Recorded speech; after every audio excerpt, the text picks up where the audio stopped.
Funciones del sistema respiratorio. Entre las principales funciones del sistema respiratorio tenemos a la ventilación pulmonar. En la ventilación pulmonar, el aire se va a inhalar por medio de las cavidades nasales u orales. Se mueve por medio de la tráquea, la faringe y la laringe hasta llegar a los pulmones. Luego el aire se va a exhalar tomando el mismo camino que se tomó en la inhalación.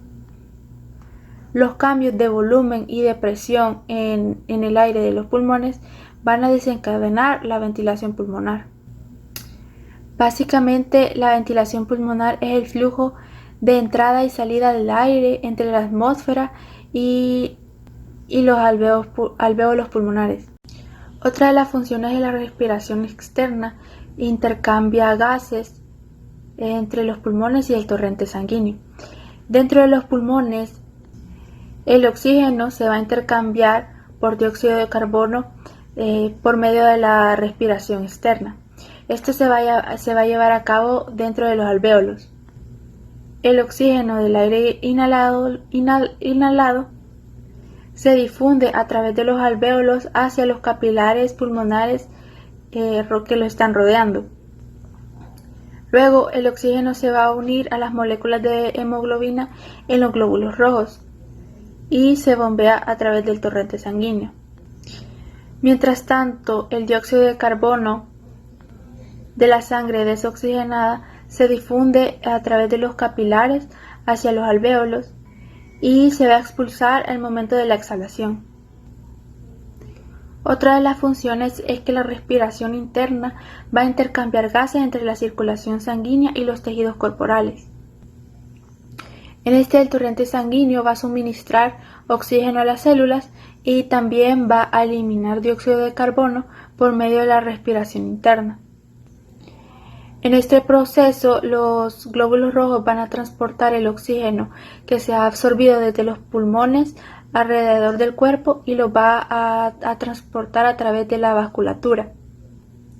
Luego, cuando la sangre oxigenada alcanza los capilares estrechos, los glóbulos rojos van a liberar oxígeno. Por otro lado, el dióxido de carbono se va a difundir en los glóbulos rojos y en el plasma.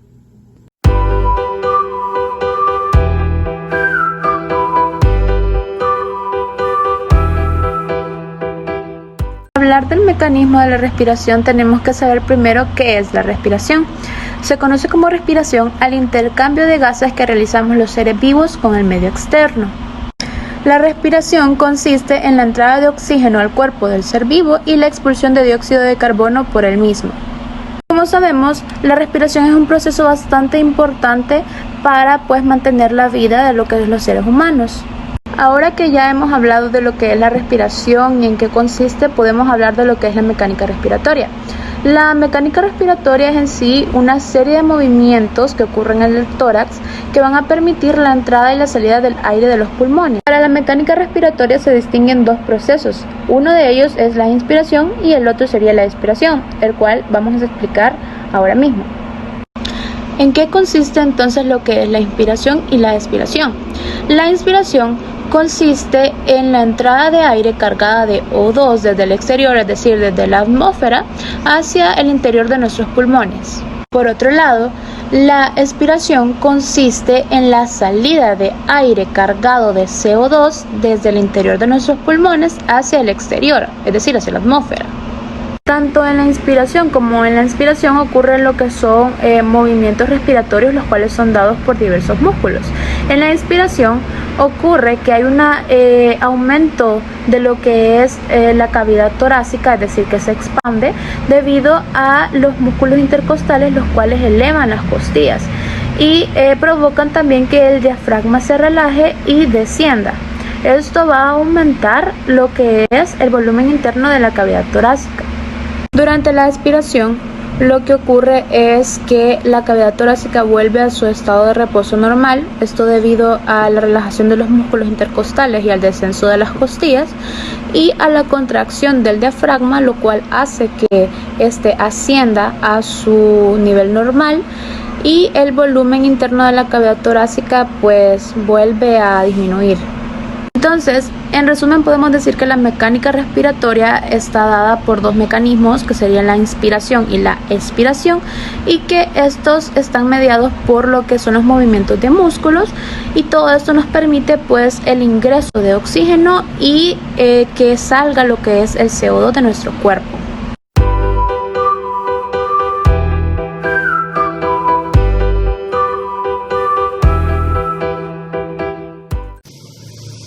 La diferencia entre respiración y ventilación es que ventilación se refiere a los mecanismos que se ocupan del volumen del aire que entra y sale de la caja torácica. O dicho en otras palabras, ventilación es el flujo de entrada y salida de aire entre la atmósfera y los alvéolos pulmonares. En cambio, la respiración es muy distinta a la ventilación, ya que la respiración se refiere a cuando describimos los pasos que involucran la entrada de oxígeno a las células, o también dicho en otras palabras, es la entrada de oxígeno y dióxido de carbono cuando sale.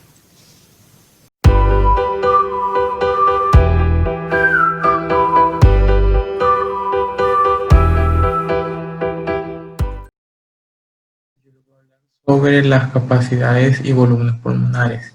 Primeramente, la ventilación pulmonar se puede estudiar registrando el movimiento de volumen de aire que entra y sale de los pulmones. Como método se denomina espirometría. Vamos a hablar un poco de los volúmenes. Los volúmenes, primeramente, hay diferentes volúmenes, que el primero puede ser el volumen de corriente, que es el volumen de aire que se inspira o se expira en cada respiración normal. Es igual aproximadamente a 500 mililitros de un hombre normal medio. El siguiente es el volumen de reserva respiratorio.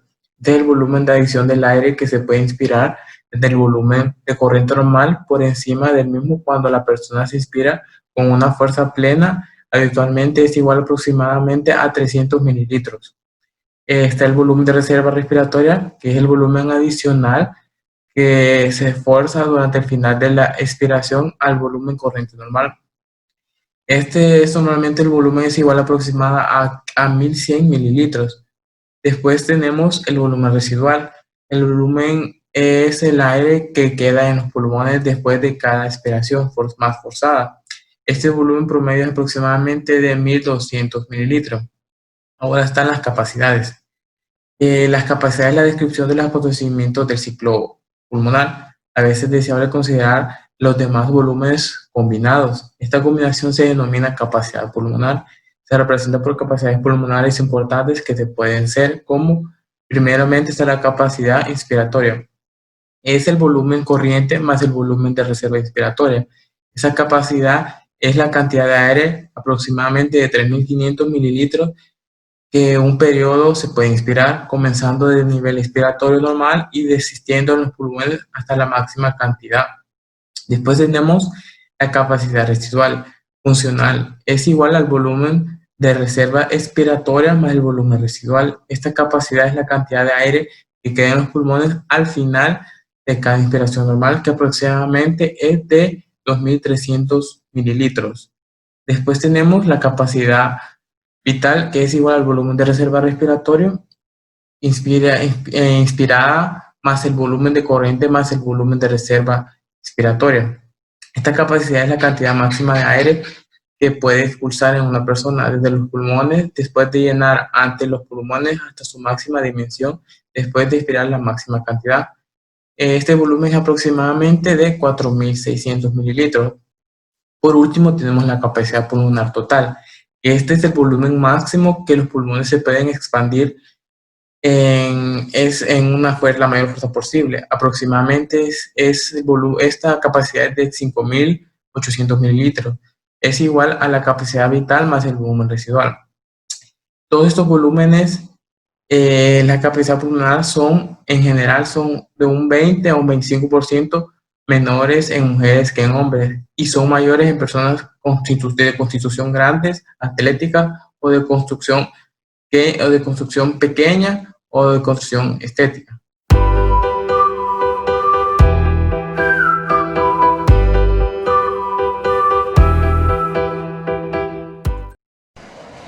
Respiratorio minuto. Es la cantidad de aire nuevo que se mete por la frecuencia respiratoria al minuto.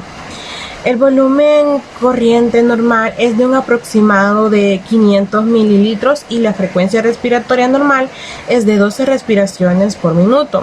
Por lo tanto, el volumen respiratorio minuto es de un promedio aproximado de 6 litros por minuto. Espacio muerto. El espacio muerto anatómico es denominado el espacio muerto porque no es útil para el intercambio gaseoso en áreas en las que no se puede producir intercambio gaseoso, como la nariz, faringe y la tráquea. El espacio muerto fisiológico es un desequilibrio del volumen de gas y sangre que se da en alvéolos o en zonas de intercambio gaseoso que no son funcionales. También esto puede ser llamado ventilación desperdiciada. En unas personas sanas, ambos espacios muertos son idénticos. Un aproximado de 150 mililitros en una persona joven, el espacio va aumentando su nivel ligeramente con la edad.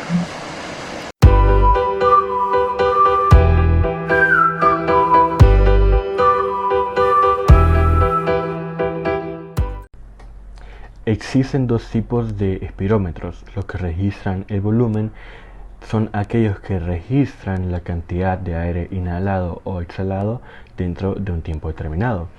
Los que registran el flujo son los que miden cómo la velocidad del aire entra o sale y cómo el volumen del aire inhalado o exhalado aumenta. Existen dos tipos de espirometría. La espirometría simple. La espirometría simple es aquella que nos permite ver los volúmenes y capacidades funcionales del pulmón. Y la espirometría forzada es aquella que nos permite diagnosticar o nos ayuda al diagnóstico de patrones restrictivos u obstructivos de las neumopatías. En la espirometría forzada obtenemos los siguientes valores: BEF1, volumen respiratorio en el primer segundo; CVF, capacidad vital; y la relación entre los dos, que sería BEF1 sobre CVF o índice de Tifenau. Bueno, esos tres valores los vamos a comparar con el resultado de nuestro paciente con el resultado de otro paciente normal o sano, que tenga la misma edad, el mismo sexo y que viva en el mismo territorio geográfico. Cuando el resultado entre la comparación de valores de nuestro paciente y un paciente sano están disminuidos, podemos identificar los siguientes patrones: el patrón restrictivo, patrón mixto y patrón obstructivo. El patrón mixto es una mezcla entre el patrón obstructivo y el patrón restrictivo. De los patrones que acabamos de mencionar, tenemos los siguientes parámetros. En el patrón obstructivo, todo está disminuido menos el CVF o capacidad vital. Las causas son fibrosis quística, asma o EPOC. En el patrón restrictivo, todo está disminuido menos el índice de Tifenau. Las causas son neumoconiosis y FPI. Y en el patrón mixto, todo está disminuido. Y las causas son un paciente con EPOC que le dé neumonía. Las aplicaciones clínicas de la espirometría son dos: para diagnóstico y para control. En las de diagnóstico la utilizaremos para pacientes que tienen riesgos o síntomas de enfermedades pulmonares o de enfermedades respiratorias que no han sido diagnosticados, pero que previamente se descartó que no poseen trombosis pulmonar, que poseen enfermedades como asma o EPOC. Pacientes fumadores que están asintomáticos y llegan a un consultorio para ir o son candidatos a ir a la clínica de cesación del tabaco por parte de salud. Para pacientes a los cuales deseamos medir cómo ha afectado o la gravedad que ha tenido la enfermedad pulmonar en su función pulmonar. También para pacientes con deterioro de su función pulmonar por estar expuestos a agentes nocivos en su labor, alergias o por la leña. Evaluación quirúrgica: antes de una operación pulmonar, el neumólogo debe de realizar esta prueba. En el rubro del control, funciona para controlar enfermedades que afectan a la función pulmonar, como es el asma, el EPOC, que ya se habían mencionado.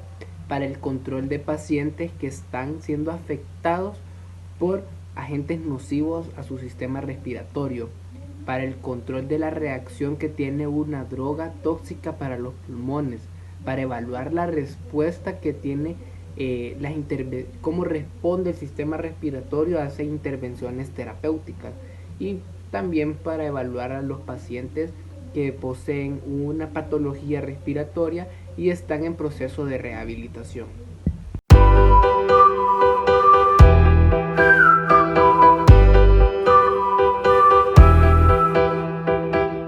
Dice la utilidad del picoflujo y sus valores normales. También es llamado flujo expiratorio máximo y corresponde al flujo máximo de la expiración forzada. Su medición es útil para determinar el grado de obstrucción bronquial y contribuye a identificar procesos respiratorios como la bronquitis crónica obstructiva, así como también la evaluación inmediata y valoración comparativa de la terapéutica empleada, tanto en crisis como en periodo entre crisis de asma bronquial. Normales del flujo expiratorio máximo. La desviación estándar en mujeres es de 45 litros sobre minutos, en hombres es de 55 litros sobre minutos. Los valores de normalidad se determinan por talla, edad y sexo. Aunque existen pocos estudios sobre valores de referencia de flujo expiratorio máximo en poblaciones en general, cada comunidad debería tener sus propias tablas de referencia o las obtenidas en poblaciones similares.